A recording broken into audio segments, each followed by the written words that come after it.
En Mercedaria de Leyoa. Tenemos 5 años. Para nosotros el Día de la Merced es muy divertido. Todos los años celebramos este día. El cumpleaños de la Virgen de la Merced. ¡Hasta luego! En nuestro colegio, con el resto de compañeros, pasamos por nuevas etapas. En él vamos descubriendo muchas cosas nuevas con ayuda de nuestra Virgen. Sesu aitzadao. Dimoyandoa. Este año terminamos una gran etapa de nuestra vida y comenzamos una nueva.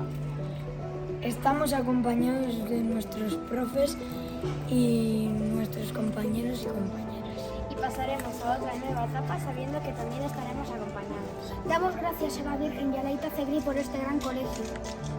Nosotros somos los mayores del colegio y nos hemos comprometido para ser un ejemplo a seguir.